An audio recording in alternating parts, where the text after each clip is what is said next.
Pedagogy at Missouri State University, or MSU South, as I like to call it. And I'm dedicating this both looking backwards to all of the people who have worked so hard to give us better keyboards, and some of those people are in this room today.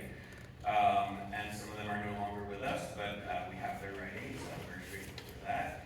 And looking forward to all the Carillonists of the future, because yes, I'm very concerned about our bodies and those of our colleagues, but I also am excited to see the quality of playing and just the number of people who are interested in this instrument, and it makes me very optimistic what we heard today, and I just want all of us to get to enjoy physical ease and relative lack of pain as we engage with the Carillon, so ultimately that's why we're here. Particular gratitude for me goes out to Percival Price. Certainly not the only person to work on keyboard standardization, but he wrote everything down. And because he did, I never had to guess or wonder how he came to a conclusion. It was a very firm set of shoulders on which to stand and see further. So I really do feel that he was passionate about this topic, and I get to pick up right where he left off and carry forward. Again, dedicated to the Carillonists of the future. These folks are probably a little older at this point, but still, we're at Yale, why not? If you do not know me, my name is Jon Lehrer. I hold a BA in mathematics. I'm earning my master's in Carillon Pedagogy. I had a 15-year career in the sciences and a quarter century in Carillon, and I'm a body nerd. So this is kind of the culmination of all of these different sides of me. I'm super excited about this research because it's two-pronged. So on the one hand, it's sort of the more traditional academic research where I'm going through primary source documents, looking at the history of various standardization processes, and then I'm doing a bit more of a technical ergonomic analysis. And this is all sort of on paper, computer, in the mind. And we like it when our models actually relate to what happens in the real world. We've actually been able to do research in the real world, clinical research, examining the bodies of Carillonists to see what the actual repetitive strain patterns are, to make sure that it's actually matching up with what we're seeing in our theoretical models. And spoiler alert, it is. This, by the way, is Dr. Catherine Peterson. She's a physician in Lansing. She's been an incredible help, great research partner. She has been kind enough to take an interest in the Carillon and the bodies of Carillonists and their health, and has come to the tower to observe playing. She has met with traveling Carillonists to see if she can help them and understand better what the problems are in the community. So we're going to hear from her for a few minutes. I kind of ambushed her with a camera, and she was very gracious. So here she is. Hi, my name is Dr. Catherine Peterson. I am an osteopathic physician in Lansing, Michigan. I started working with Jon Lehrer 2 years ago. I have it next to all your things. Right now, his arm, and I could not figure out what was causing his problems. He presented differently than any of my patients had before. I treated a lot of musicians, mostly pianists. I could not figure out where this problem was coming from, so he invited me to the tower one day to watch him play Carillon, and suddenly everything made sense to me. One of the problems that I noticed, Jon, is that he had a shear of his digits right here between his third and fourth digit. I could not figure out how it was happening or why, because I had never seen anybody play Carillon. And also why his arm would not fix in the traditional piano player position, because you turn to play and exert so much force in this direction. And so when I got the opportunity to evaluate additional Carillon players, I found the same strain patterns through the neck, through the arm, through the torso, to the hip, having to do with the right torsion and leaning back slightly so you can accommodate the left hand coming over. Okay, for those of you that had trouble hearing all of that, I actually don't get what happened. We all went like, oh. Oh, that explains it. So what I found interesting, she didn't actually mention this, but not only was the strain pattern present in everybody who played Carillon that she inspected, and nobody who did not play Carillon, but it was proportional to the amount of years that they had spent playing. So you can see the progression as we go through different players who've been Okay, so a bit about that unfamiliar strain pattern. Here are 4 items that I'll highlight from that. The first one is not particularly unusual or unfamiliar. It's your classic tech neck from looking down at your phone. I think we may bend at a slightly different place. I haven't established that yet. But yeah, at least for me at 5'10", my music is not at the ideal eye level. It is lower, and the keyboards are certainly lower, so I'd be more looking down than that's ideal. There is this resting rightward torso twist. We do reach more to the right than to the left. You may know this from your life experience. I've spoken to one Carillonist who says that they have a much easier time looking out a plane window to the right than a plane window to the left. So it is there. It is something that makes sense in our ergonomic models, and it's also something that shows in our bodies. From the act of playing the keys and sliding off of them, these 2 digits, this half of the hand, is actually pulled upwards relative to the other digits. And then there's the, you can't see it, you can't see it. And then of course there's that right hip displacement as we're counterbalancing and trying to lean back a little to turn. So there is a lot of standard advice for presenting repetitive strain injury, and it applies in many domains, including music. Breaks, movement changes, position changes, all very important. You all know how to do this. Actually do it. That's advice to myself too. I often have trouble remembering because I love practicing. Number 2, hydration and movement. A lot of these injuries do not actually take place in the fibers of the muscles. They take place in the casing around the muscles. These are fascial layers. They lubricate, they contain, they have a lot of elasticity that helps maintain the structure of the body and allows to move smoothly when they're functioning properly. When they are not functioning properly, they get stiff, they get thick, they get sticky, almost like saran wrap. They cling to other structures, they cling to themselves, and they calcify in these bad positions that restrict our movement. If you know anybody who has had a frozen shoulder, that is literally the fascia around the shoulder joint shrink wrapping around the joint so that it doesn't have room to move. So this is what we want to be preventing or minimizing. And in order to do that, we have to keep those tissues hydrated.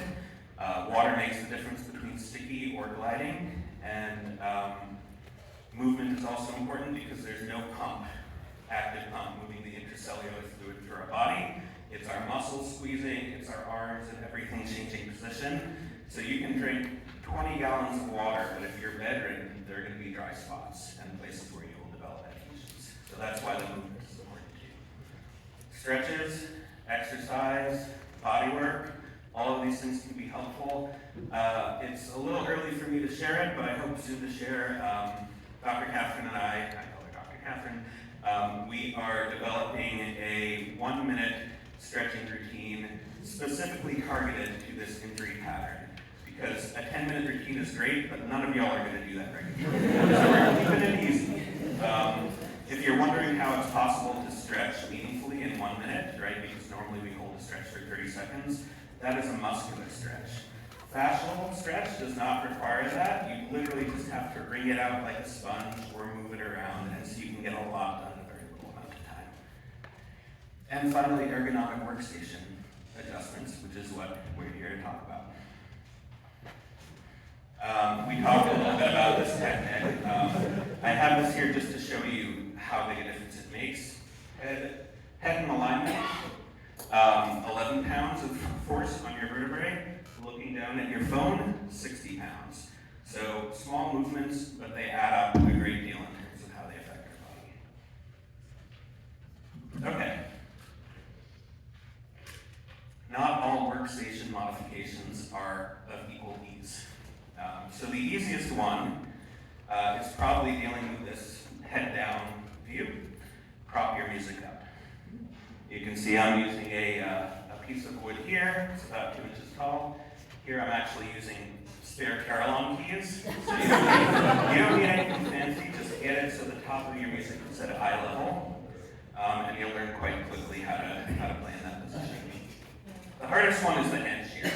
I don't know how to keep from hitting the keys. I know, I do, but I don't want to. So mitigation necessarily avoid that occupational hazard, but breaks, hydration, moving, stretching. If you have the opportunity to see a massage therapist or an osteopathic physician from time to time, just making sure there are no adhesions developing, or if they are, clearing those out. Maintenance, basically. In the middle, not impossible, but actually a bit more work to address, is this torso twist rightward and the hip displacement from counterbalancing and allowing the left hand to pass. A lot of this has to do with how we align our manuals and pedals. So this is something that I'm going to be talking about, both the historical development and the ergonomic perspective on this for the rest of the presentation. Manuals and pedals have been aligned in many different ways over the course of Carillon history, as many of us know who have traveled. Not all of them are equally good for our health. Alignment is particularly high stakes in Carillon. Why? Because on piano, I can play a beautiful, complex melody all the way in the high notes with one hand. And in the Carillon, I'm reaching with both. You can see over here, I'm quite contorted. This is my homemade practice Carillon. I built it to be as compact as possible, and yet here's my weight all the way on my right butt cheek, even a little bit past, and I'm counterbalancing with my legs. And I don't know why my head is not in the middle, but apparently I can do that, so. Cool party trick, not good for my body. Usually because we can't reach that much farther past the side of our body with the opposite arm, we end up compensating by twisting or leaning. Neither of these are linear with regard to the strain they put on your body. The first amount of lean or twist, very easy for your body to take. Every additional one imposes greater and greater cost. So the actual diagram is probably more something like this. It doesn't matter all that much if we're moving around here, but the further out we go, the more damage we're causing. So a lot of this is about balancing where we are to not have to go too far out in either direction. I mentioned that rightward twist. You can already see a bit of a hint for why this is. Here is the full Carillon Keyboard. I don't know about you, but I don't play the first octave of bells with my hands. I usually leave that to my feet. So in terms of where my hands are going, this is the range that they're moving around. And you can see, of course, the strain on the y-axis is a lot higher on the right side than the left side, because I'm not leaning as far to the left. A few more diagrams of crossbody reach. By the way, Simone, I love your presentation and the focus on people and how thoughtful you were about getting consent and making sure everybody was on board. These are pictures from online, so you all did this to yourself. But seriously,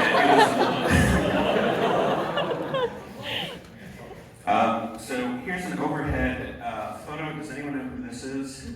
This is one of our late colleagues, Roy Cruiser. Yes, well done.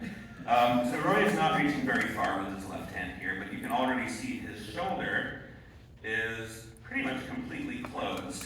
This is not a position where we have a lot of freedom of movement or strength. And then his hand is cocked to the left. This is something that can cause repetitive strain injury in typing. It can also cause repetitive strain injury here. If you were making a fist, it would be cocked back a little like that. But you can see that even with very moderate reach, there are impacts on our body. Here's Joe. You can see how far he has turned to reach to the right. His left shoulder is far back from his right shoulder. His legs are going in that direction too, so there's no twist, but if he had to play the bass bells, there would be. I do not know who the student is. Perhaps some of the Berkeley folks may know. Either way, here you can see what is a classic double twist. So she is turning her shoulder area to the right to reach the far end of the keyboard, but then she has to turn her head back to the left to see her music. Interesting to note are these, I'm not sure if you can see them, they're kind of wrinkles in her sweater that are caused by that twist. That's happening over her skin. Under her skin, the fascial layers are doing the exact same thing. You can see the striation pattern that's developing and what might, over time, be calcifying and affecting her range of motion. Okay, so alignment is high stakes in Carillon. That's the takeaway from that. Why did we align it this way? I don't like to criticize things without understanding the thought processes that went behind them. Oftentimes there are factors we don't think about, so I spent a long time at Bok Tower Gardens looking through basically every document I could find about keyboard standardization, particularly for the GCNA standard, but others as well. As far as I can find, by the way, here's a timeline from a North American perspective. Our first Carillons came in the 20s from English founders, going all the way to our standardization, European standardization. Apologies if I got the date wrong. Richard Strauss was very influential in building a Keyboard 2000, which had a lot of innovations in it, and those fed into the WCF. All of these have generally adhered to the B3 manual over B1 pedal alignment, which I'm just going to call D alignment for short. The only exception is the European keyboard, which is G over B1, and those of you who have played overseas are familiar with that shift that you do when you go over there. These are the reasons I've been able to find for why. First, we have English precedent. The facts on the ground are that the first Carillons that came to North America had this alignment, and that probably influenced those who were playing it and later standardizing it. Next is Percival Price. He gave us a beautiful, clear, rational derivation based on Carillon music and our bodies as to why it should be aligned this way.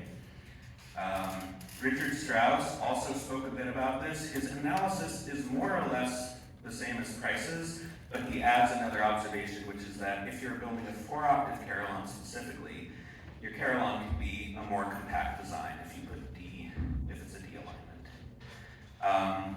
We have documents from Bigelow, who was also very involved in the standardization, but his approach was to basically take a consensus average dimensions from the existing keyboards, so it really boils down to the English precedent.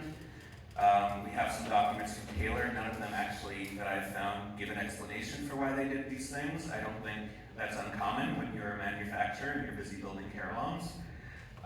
If I can get my hands on their old archives and documents, we might find something. We very well might not, though. And I got to speak with members of the WCF committee who were involved in the keyboard standardization. There were quite a few important issues that they discussed at length, some of which were controversial. Alignment wasn't one of them, so a lot of the attention went elsewhere, so we don't have any additional derivations, so to speak, from them. So let's step through these. The English precedent, I've just crossed out everything but the ones that we still have. English precedent, I looked at the instruments that they made in the first 20 years of their existence when they were going to be tooling up, building their equipment, determining their norms. Almost all of them were very small Carillons, 2-octave or 3-octave. By 1926, 20 years into their operations, they had only each made one Carillon that was 4 octaves or larger. So when you're making a small Carillon, a D alignment makes a lot of sense because the keys end pretty quickly. However, we cannot rely on this precedent if we are trying to think about 4-octave Carillon because it's a completely different context. So I'm scratching that off for the purposes of this analysis. With regard to Richard Strauss, he's absolutely correct. The keyboard is more compact for a 4-octave Carillon, but it is only by about 6 inches. So if I had a really small tower, this could be invaluable, but for the most part, if it turns out that that is affecting our health, I'd much rather have a slightly wider keyboard and a nice healthy body. And then Percival Price's analysis, we're going to go into that next, but as with many things, it all comes down to price. Thank you, that is the correct response. Okay, so here's what Price did. I imagine it must have been quite painstaking because he counted up the notes in a whole bunch of Carillon pieces, tallied every single note. How many times does a G appear? Does an A appear? Does a B appear? For the entire range of the Carillon. And his thinking was, I want to take the notes that I play the most often and keep them as close to me as possible, which is a very sensible place to be starting out for this analysis. So my thanks go to him for that thankless job of counting. I think today if we had some programmers and some scans and some music XML, we could write a script to do that, but he did not have that luxury. So he found the notes that he most frequently played. He picked the center of those ranges. In the pedals, it was from G to D in the middle of the pedal board. So he picked a midpoint of D, of B. Sorry. In the manuals, it was a midpoint of D.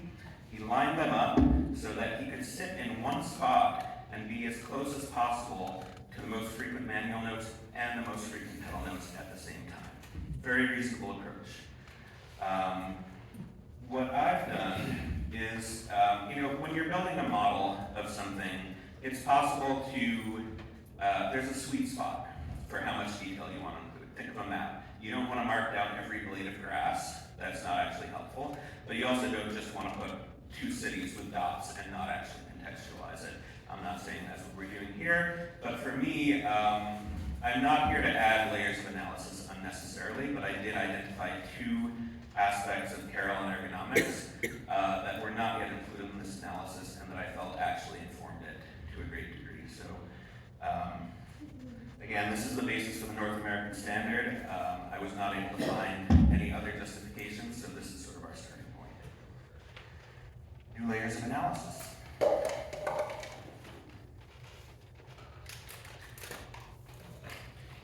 So the first layer is that it's very important to think about being closest to the notes you use the most, but this is not the position that hurts our body, right?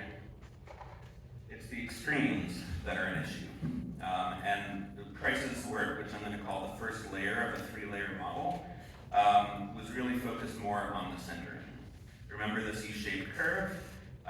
There are impacts in the very middle, whether you're a little off or not, but really the big problems seem to develop all the way on the ends, at least the end of the ranges that we play regularly.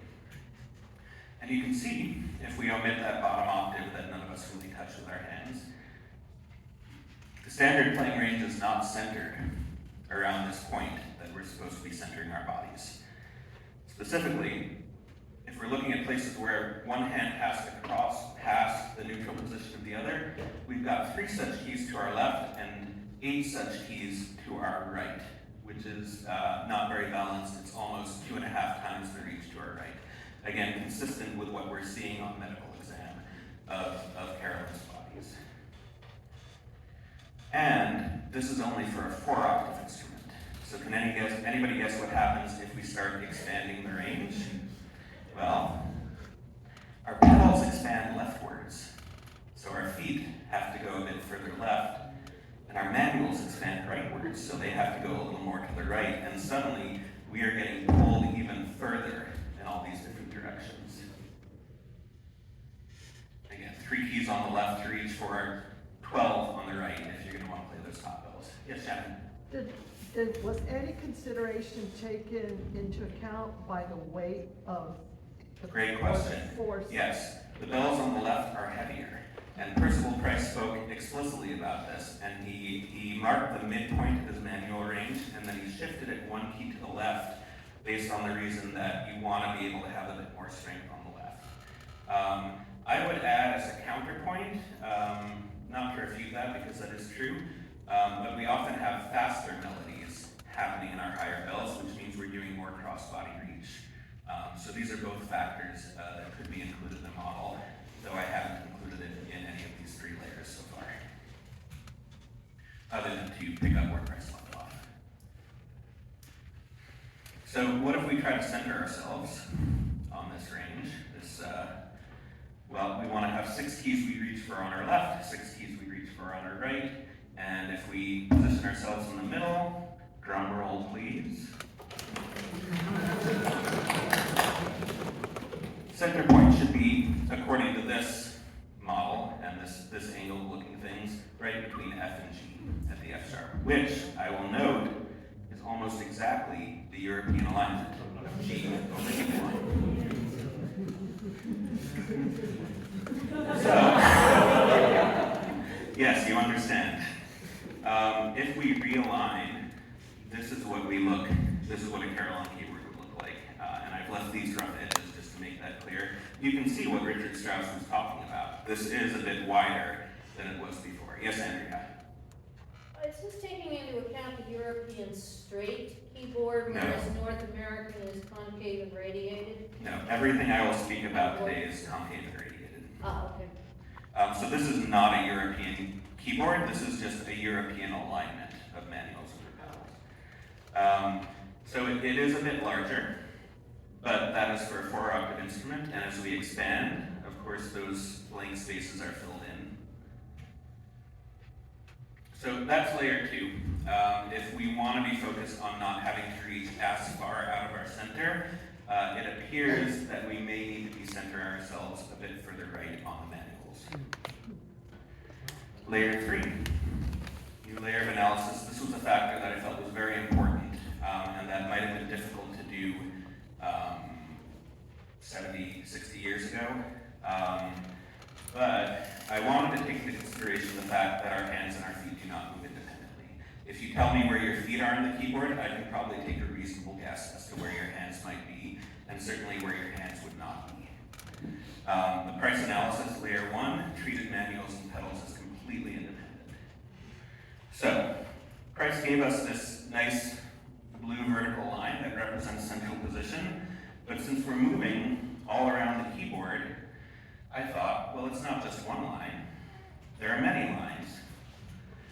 Specifically, if we connect all of these points, we get a diagram like this. Visually, it looks relatively balanced, maybe a bit of a slight lean to the right, and if you look at it quantitatively, by the angle of these lines, they range from -47 to +49. Positive numbers are rightward lean in this convention. They average together to 2.2 degrees rightward bias, which is nothing. That's basically centered, right? So far it looks good. However, there's a however. What will it be? Anybody ever play a chord like this? Right, so this makes no sense in Carillon playing. We want our big, clumsy legs to work on the lower bells and our hands to be able to play the lighter ones. So that's represented by this line. From my perspective, that line does not belong in the average. And it's not the only one. If we consider this principle, there are a few other lines that we would remove. We recalculate the average, and now we've got a 12-degree rightward bias. 2 caveats about this. Number 1, that's not the angle of your spine, thankfully, because our arms can move too. However, that is a midpoint. That is not the extremes we go to. That is actually sort of where we end up centered. So again, you can see that sort of rightward bias in this analysis too. Also, I rarely have my left foot on the F2 pedal, which is what this point basically boils down to. So if we take that out of the analysis as well, we're talking about 16-degree rightward bias. And that's again not just that's not the extreme position, that's sort of midline for our playing in this model. Again, it agrees with the physical examinations. And this is just a standard concert class instrument. So if we add in our pedals, it gets worse. We're now looking at a 26-degree rightward bias. So yeah, I think this is an important layer of the analysis because we're never staying still in one point of the keyboard, but there are patterns in terms of which orientations we end up in and which we very rarely end up in. Okay, those are my new layers of analysis. That's the technical ergonomics portion. Now we're going to zoom back out a bit towards the human side of things. So very interesting. I was starting to call people and get their perspectives on this research, and I discovered that I was not the only one looking into this, that actually there was someone on the other side of the Atlantic that was starting to come to the same conclusions. So we can play a little guess who if you want. A few clues. This person, at the time of WCF standardization, was a delegate to the WCF. They have since, they were a Flemish delegate. They have since risen in the ranks of the WCF about as high as you can go. So we're going to hear from Koen van Assen right now. Hi, my name is Koen van Assen president of the World Carillon Federation, carolist in a few places in Belgium, and one of those places is in Herentals, a small city north of Flanders. From the 5 carillons that I am playing, this is the only WCF keyboard, and I'm always very happy when I can play this keyboard. Only my back is not happy. I'm also a carillon teacher, and I work a lot with my students about posture, the position of the bench, where are you situated on the keyboard, and so on. Because it is very important to have a good posture so that you can play very relaxed. On this keyboard, I have tried, I think, everything that I could, meaning position of the bench, the height of the bench, where am I on the keyboard, how sometimes twist or not, which I usually would not suggest. So in the 3 years that I'm playing now this carillon, I've tried everything what I could, and I think I came to the conclusion that this standard might need a correction. I'm not talking about changement or whatever. I think we should call it a correction. I am very happy with everything else of this keyboard, but when I play the European standard, which of course I still do for all the other carillons, I never have a problem with my back. Basic question, okay, we have now this standard for 20 years. It has been officially adopted in 2008 during the World Carillon Congress in Groningen in the Netherlands. We have, according to my investigation, we have now 35 tower carillons with WCF keyboard. We have now worked with it for 20 years, and sometimes one can come to a conclusion to perhaps make a correction if it's necessary to do so. I have consulted several other carollists in Belgium and the Netherlands who play both the WCF keyboard standard and the European standard. They all say the same thing. For them, it doesn't matter that much whether the pedal is shifted or not, because they just it's easy to adjust for you as a player. But they also say don't take away anything else of the standard because they like it very much, as I do also. I also think when we have this discussion to change it or not, we have to do this discussion now. Because otherwise, if we postpone it for several more years, then there will be not 35 carillons, 35 carillons, with the WCF keyboard standard, but much more. So we have to make sure either to continue with this or to make this correction. So that's my explanation. That's what I will also work on during the World Carillon Congress in Malta, to have these discussions. We have the advantage in Malta that we will be able to play a mobile carillon, the Danish carillon from the family areas, which is a WCF keyboard, but with the alignment C under C, so the European alignment. So it's everyone who comes to Malta and is a delegate for sure will have the possibility to play a little bit on that WCF standard keyboard. Okay, so that's my little story, and I want to apologize that I'm not present at the wonderful GCNA Congress, because we have the final exams of the Mechanical Carillon School just in the middle of your Congress, and I just had to be with my students who will be graduating this year, but I hope you will have a wonderful Congress, and I hope to see you soon. Bye. Thank you, Cohen.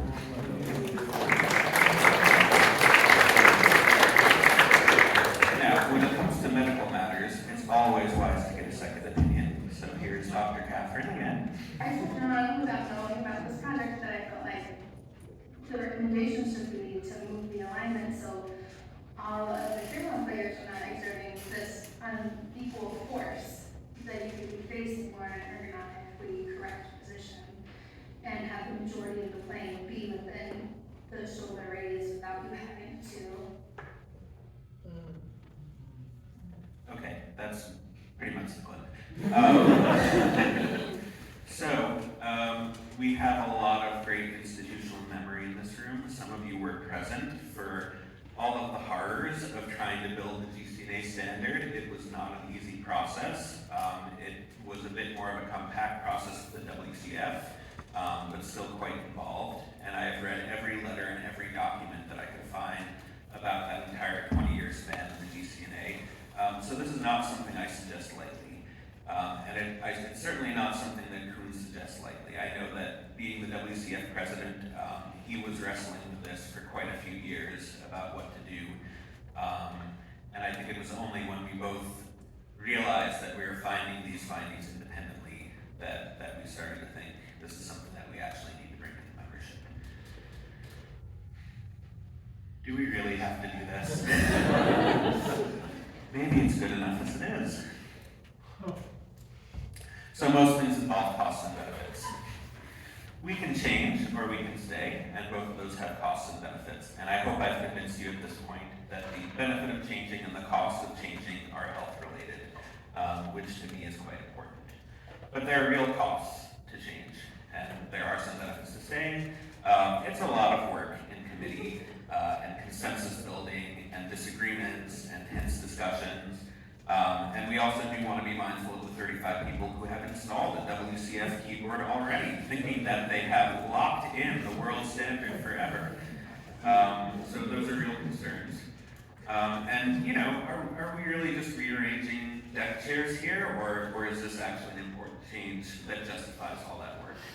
So two perspectives I want to add here. First of all, we're not going back there. We're not building a new standard. We're not doing the entire set of dimensions of the keyboard all at once. This is a single yes/no choice that we're exploring. Structurally, that's a lot more simple. We have far more analytical basis and evidence, both in ergonomic analysis, but also in our own bodies. And we plan to continue inspecting more Carillonists. But just so you know, since I am a biostatistician, the odds of all 5 Carillonists having this pattern and none of Catherine's other patients having it, let's say she had only 50 patients, I'm sure she had many more, the odds of that are about 1 in 3 million. So it's a very high confidence interval on this. And as much as it seems, one moment, that wow, 20 years have passed, like we can't change it at this point. We're actually still in the earliest zone for modification. And for a little perspective on that, I put the piano timeline below here. The piano was standardized in the 1880s. If we discovered today that there was a fatal flaw in the design, imagine trying to change it now with the millions of pianos that are all around the world. If only we could take a time machine back to close to the 1880s, say about 20 years after the 1880s, that would be far simpler. And thankfully, we are there now for the Carillon. The other thing I'll point out is that even though we have defined a standard, we are not yet standardized as an instrument and will not be for a long time. Our own Carl Zimmerman observed, I think in the 90s, that there were 118 different variations of the Carillon keyboard in North America. And there were fewer than 200 there, so that means most of them were not on the standard. Some of them have since been updated, but we will remain a quirky, funky instrument, and I think that's part of the joys of traveling for quite some time. The other thing to remember is that we can normalize almost anything. Percival Price understood this very deeply. He said that our bodies are so great because we can get used to almost any uncomfortable position and manage to hold it together there, even if it's costing us inefficiency or other such things. I'll tell you a personal anecdote. About 5 years ago, I was still working in tech. I was falling asleep in meetings. I was taking 2-hour naps every day during work hours. And my partner finally convinced me to go in for a sleep apnea test. These are my results. You can see on the left-hand side is normalcy. And then about 1/3 of the way over to the right, it turns into you have sleep apnea. And I am all the way here. And what did I say when they showed this to me? But I don't feel that tired. No, I was just taking 2-hour naps in the middle of work and thinking that it was normal. And it sounds ridiculous now that I'm outside of it, but at the time it was like, yeah, I'm getting older. You know, I'm thinking hard during work, I need this nap. Most of us know that we, as you get older, you get aches and pains. This is a natural part of aging, except according to the Journal of Family Practice, numerous studies have failed to actually establish that. It is not specifically aging that hurts us, it's the things that happen to us as we age, and the things that don't happen to fully heal us as we do. It's those fascia shrink wrapping our joints. It's these adhesions that we develop by being in uncomfortable positions for far too long. So you might not be thinking, the Carillon has hurt me. But you might be thinking, life has hurt me a bit. And the interesting thing about the fascial network in the body is it is head to toe one continuous unit. So an adhesion in one part pulls on everything. This is one of the reasons why pain can manifest in a different part of the body than the actual problem that needs to be addressed. I did want to give a lot of thought to the 35. Kieran is here right now. Kieran and his team, George, and several others, Pat, were just put in a new WCF keyboard, and I'm like, wow, these are my friends. Am I really going to go up here and say this? And the things that I thought about, because I've thought about it for a while, first of all, it was the best choice. Because the other option was the North American standard, and every problem I've described is 25% larger on the North American standard due to the wider key spacing. So, good choice. Given that we have 118 different keyboard standards that are not fully standardized, you are in good company. I realize it's a disappointment, the possibility that you might not actually be on the permanent world standard. So I've actually started some research thinking about ways to retrofit an existing WCF keyboard to adhere to the standard. And that is looking promising so far. I cannot share it yet, but I do not believe it will be necessary to buy an entire new keyboard, maybe a few components. But I think for those of you who have a WCF keyboard and are happy with it, great, keep it. Like, we have plenty of different standards. And if you find you want to, if we do make this correction and you want to adjust to it, we may have a relatively doable method to do that. I felt that was important to have as part of this. So in summary, rare repetitive stress pattern in all the Carillonists we've seen. None of the non-Carillonists we've seen. It gets more severe with every year of playing. Catherine said it was very easy to put people in order for how long they've been in the Carillon game just by examining their bodies. It's explained by design factors in our keyboards. All of them are exacerbated by the current alignment of D over the B pedal. Instrument growth will only make it worse as we get to larger ranges. There are critical omissions in the analysis behind D alignment, even though it was a very good solid foundation for how to approach the problem. And from where I sit, I cannot see any ergonomic rationale left to justify it.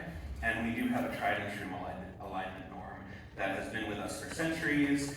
We've seen many people play on it. We have bodies that we can examine who have played on it. In 2027, we have, hopefully, Europeans coming to Michigan, and so we're going to add them to the data set. But everything that we've seen, including the fact that we have this rightward twist, suggests that if we mitigate that rightward twist, our bodies will be happier as we age and as we hopefully live long and happy lives. And this will impact Carillon's health for centuries to come, I hope.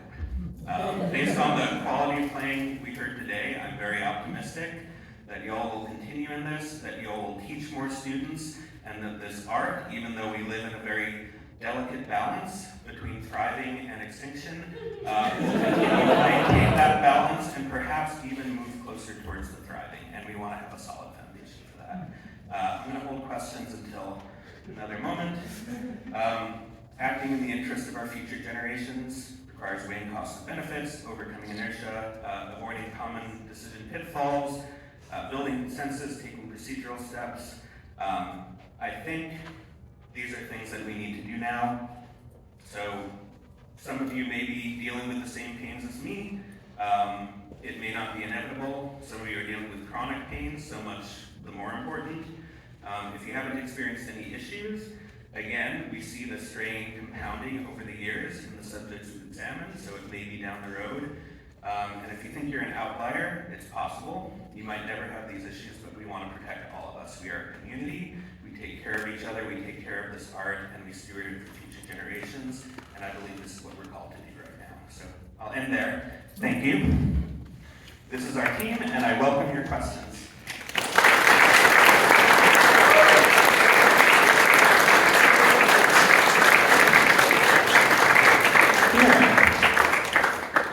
Okay, first of all, I'm wondering if you need a Carillon to experiment with for installing prototype or doing testing of the adaptation kit. I think you might find some enthusiastic people in Cleveland.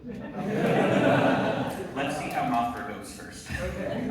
But yes, I will take you up on that. Yeah, the second question is, do you think Dr. Peterson would be interested in coming to a GCNA Congress and maybe taking a look at some volunteers there? Yes, I would love to see that happen. I believe she is. I asked her to come to Mothra, and she said, I'd love to go to Portugal, but I have a kid, which is fair enough. Or how about Ohio? Yeah, we can just throw it around. Yeah, I think that would be a wonderful thing, and the more we can expect, the better. I'm actually hopeful that we'll find maybe one person who does not have as much of the strain as they should based on the numbers you're playing, and then we can just study them very intently. But until that point, yes, Carl. Well, I'd like to speak in favor of what Jon has suggested, and I got a few points to add in support. The only Carillon that McShane has ever built is in Washington, D.C. It's just a couple of years old. There's 2 octaves of Taylor bells in a 3-octave keyboard. And because of a whole bunch of engineering stuff that I won't go into, they had to reorganize it. That 3-octave keyboard now has 2 octaves of manuals and an octave of pedals centered in it. So it won't have this problem. So it is possible to retrofit a keyboard. Maybe it takes more. On the statistics that you have, we have 190 roughly Carillons in North America. You go back and look at the piano standardization, 88 keys, every single one of them. You look at organ keyboards nowadays, 5 octaves, every one of them. Well, there's a few that are slightly different, but those are adhering directly to ancient European standards. They're all fixed size. We're not fixed size. We were on anywhere from 23 to 77 notes. It's kind of hard to standardize on that. So what we've done is to say, well, 4 octaves is our standard concert Carillon, so we'll standardize on that. And if you want a different size instrument, then you have to play around with the dimensions. Nevertheless, out of those 197 Carillon, we have 73 different keyboard arrangements, not looking at any of the measurements, just looking at how many notes are on the manual and how many notes are on the keyboard, how many bass semitones are missing, et cetera, et cetera. So we're not in the paralysis of being locked into a fixed number of bells. So that gives us some flexibility.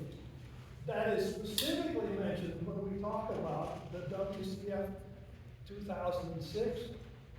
We've had a lot of discussions about this within the WCF on the executive committee. It is, in spite of the fact that we often use the term world standard, it is not the world standard. It is the WCF standard 2006.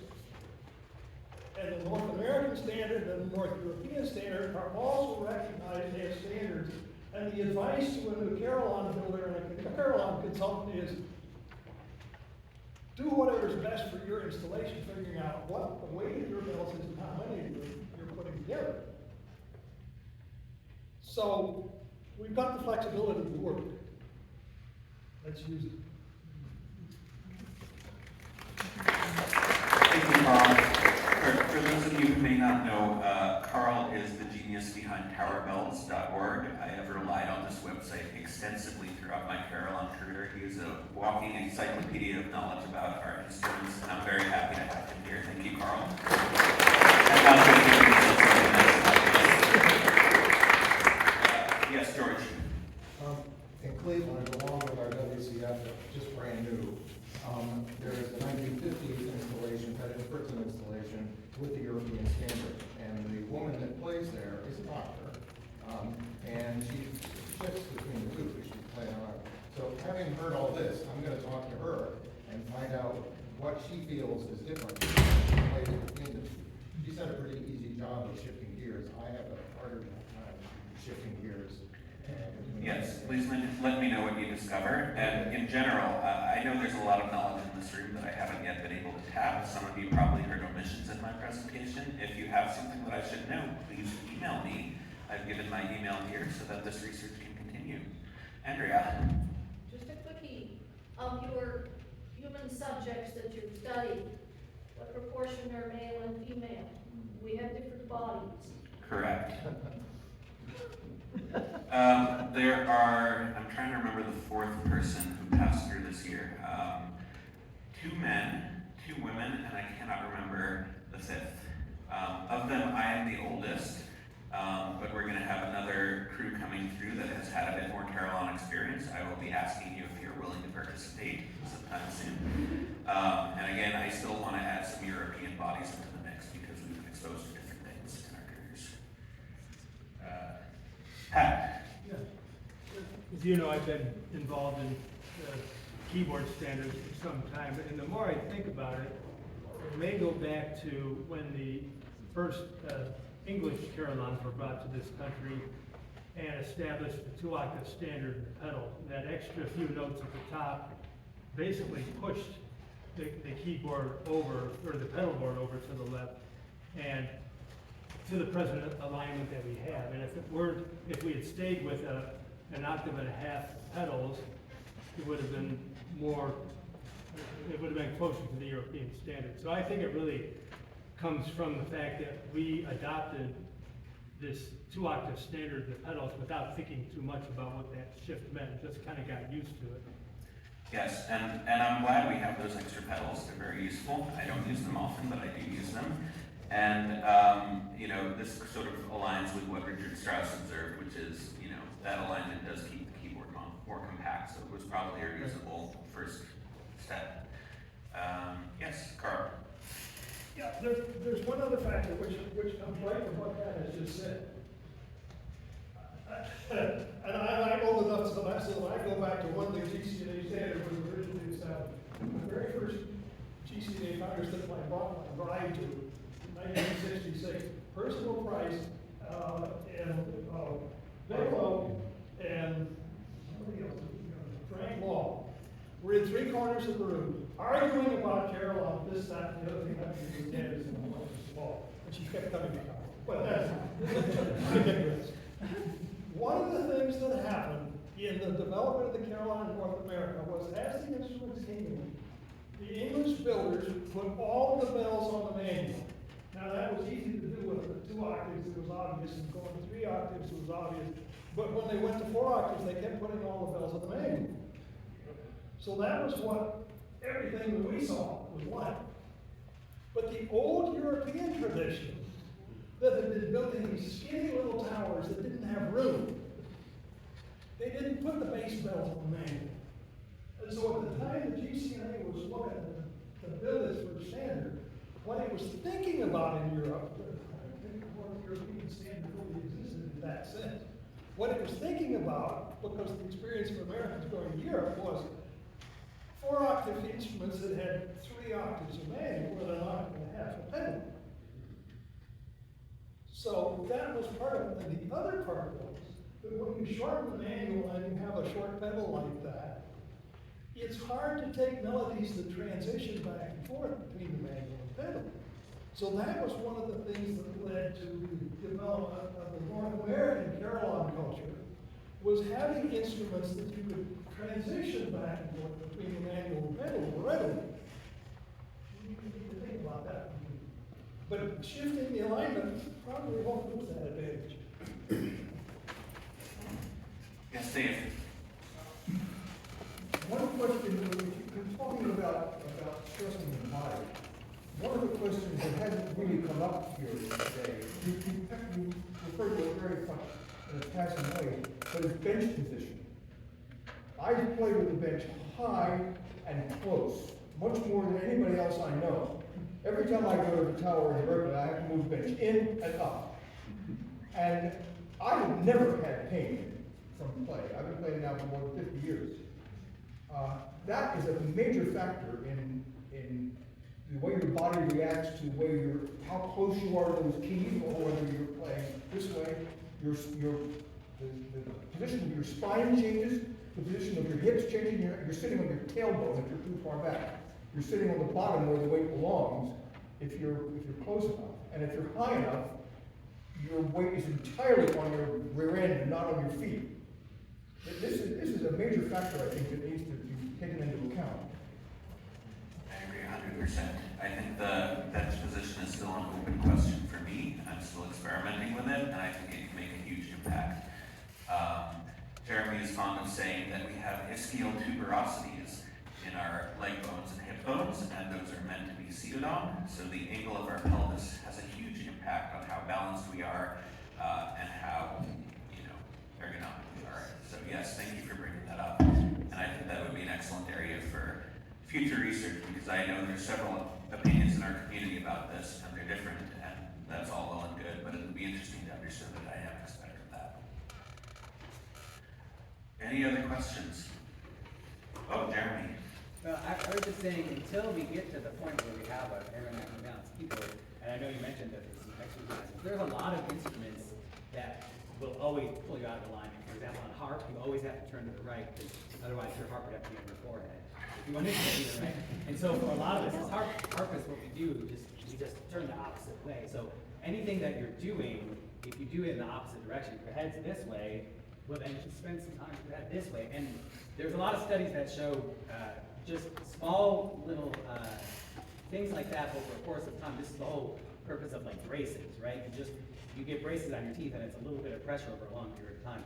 And if you do those little micro stretches in the opposite direction, that'll mitigate some of the effects of the fact that right now we have to be turned to the right. Yes, very important point. And one of the things that's been fascinating for me to learn in this process is just how little you have to do to chip away at these problems before they get big. If I clean my kitchen while I'm cooking, it's a lot easier than if I try to clean it at the end. And yes, again, with fascia, you don't have to do a long 30-second stretch. Just imagine you're wringing out a sponge or a towel. That's all it takes to move the intercellular fluid. So those small movements Jeremy's talking about do help. Just to give like a number to put that in perspective, one of my New Year's resolutions was to get a lot done by just doing a little every day. And the thing that I read every day is that 5 minutes a day for 365 days a year is over 30 hours through the year. So you think about how much you could do with 30 hours of stretching in the opposite direction. It's no small thing. Consistency is difficult, but very powerful. Yes. I always think of how you might add humor to this presentation in the future. If there wasn't. I'm saying, I suggest you get a picture of the American Standard Keyboard with somebody practically laying on their right side to reach the top of Kirkham Hill. If you go online, you can see a younger me doing a cadenza in Kirkham Hills, where I actually have to get up off the bench and walk to the end of the keyboard. Jesse. Kind of opening a can of worms, but in your research, are you also evaluating key weight? I was at Luray for 7 years, roller bars, original action in 1937, and if any of you that have played it know that it's a brute. Also, I was with the McShane team that got the DC instrument playable. So if you like to chit chat about like how to configure, happy to answer questions. But part of my McShane work, I was recently at Wake Forest University, which is a kind of quirky instrument in that the bottom octave, and maybe bottom 14 bells, I can't remember without looking at my notes, had assisting springs, but the bells in front of me did not. The bell 1 was heavier than 2 octaves above that. So I helped them balance that. So that's a digression, but nevertheless, is key weight something you're going to look at in addition to the position of the keyboard? So the weight that you're using to play the bell against the muscle strain. It's absolutely a very important vital factor, and I think if we look at the strains on Carillon's body, playing a heavier Carillon probably accelerates that, and I think we have some people in this room that can speak to that personally. I do think there's a sweet spot with regard to weight. I've played some instruments before and after they've been lightened, and I've noticed that the tonal variation and the dynamic variation accessible is less when you get too light. I think we probably have a lot of Carillons that can be safely lightened a fair bit before we hit that point. But I can put that in at least now, and I'm hoping to do more research on that, exactly where that sweet spot is. But yes, you're right, weight has a huge impact on ergonomics. Thanks so much. What about like technique? I know for playing organs, there's always in a very sort of stiff manner, which then like, you know, your whole body ends up tensing up, and then that leads to a lot of strain, as opposed to more flowing techniques. And has that changed over time? Is this clear from the subject you've looked at? That would be a fascinating topic for research. I can only give my opinion on contemporary matters. For me, less tension is always better. This is something I've worked a lot to develop, especially in my early days at Yale, where we have a heavy Carillon that's rather live. I always tell my students, half the tension, half the amount of movement, half the amount of effort, half the amount of strength. That's how you get faster, not by pushing yourself to be in places quicker, because that just adds tension and slows you down. So I think that's a very important topic. I'm sure there are plenty of people who can make the case in the other direction, but I'm not one of them. Shall we wrap? We've got 20 minutes before the next event at 5 p.m. concert. So thank you for your attention.